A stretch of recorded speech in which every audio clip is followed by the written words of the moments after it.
Hi, I'm Laura Ingle, and you are in the strategy room. Democratic presidential hopefuls Bernie Sanders and Hillary Clinton remain locked in a fierce battle for New York voters ahead of the state's primary on Tuesday.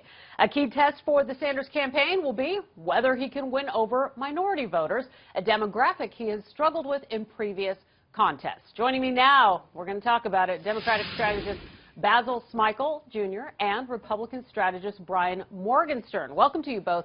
All right, Basil, do you think that Sanders is making inroads with Hispanic and black voters, or is he still falling behind Hillary Clinton? You know, they were both very active over the weekend. Right, and Sanders picked up an endorsement from a Brooklyn City Council member at a rally just yesterday. I do think he has gained somewhat in these communities, but I think Hillary Clinton will have the overwhelming support of these communities because of long-standing relationships that she's had. Look, as representing New York in the Senate, she had relationships with clergy members, with school leaders, tenant leaders, and I think that's, you know, she's gone around the state over the last few days and said, remember when I was your senator, what I did for you there, I will do the same for you as president. And I think that resonates. So I think Bernie has gained ground, but I think her support is by far outweighs that. And Brian, you know, these voters are critical in these campaigns. Yeah, they make up a very large proportion of the Democratic electorate, I think somewhere in the neighborhood of 40%.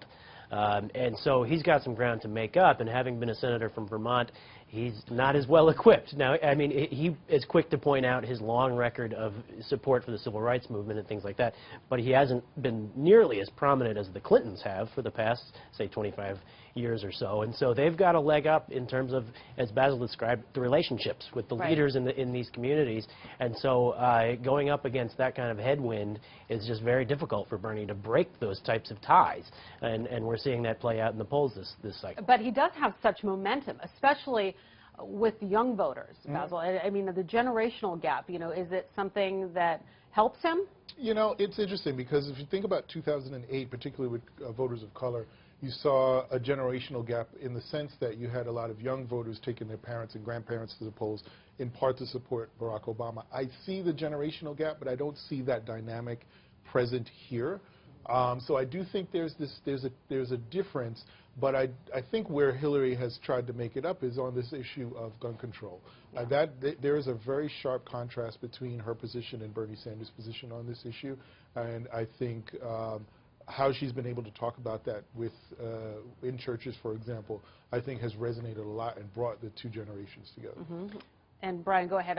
One of the other questions that we have as we look forward on this on both sides is also looking at Asian American voters.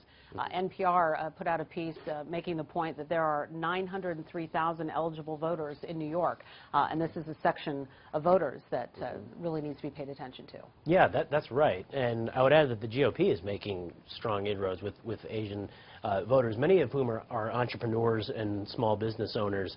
And so I know that many of my colleagues have been reaching out to them because they feel like they should be a GOP constituency there.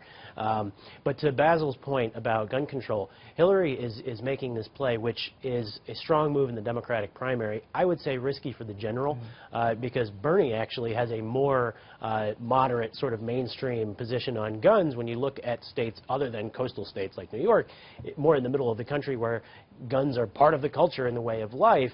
Bernie takes the position that Hillary's view that gun manufacturers should be sued for crimes committed with guns would effectively make guns almost unavailable in this country. And so that is something that may harm her down the road. But Basil's right in that it is drawing a stark contrast for her advantage in the Democratic primary. Okay, well, we'll see what happens. And I mean, just really quick before I let you go, when you look at these two campaigns and you see the momentum that Bernie Sanders has, just your final thought on where these two candidates are with their momentum. Yeah, tomorrow in the New York primary, I think will speak volumes because we go to Pennsylvania, Connecticut, Maryland after, and a few other states after that. I think you're seeing both candidates campaign very heavily here because I think Tuesday's primary will say a lot. It'll either stop Bernie's momentum or it'll give Hillary a more clear path to the nomination. All right, Basil, Brian, thank you so much for being here. As always, for complete coverage on the 2016 election, go to foxnews.com. I'm Laura Ingle. Thanks for watching.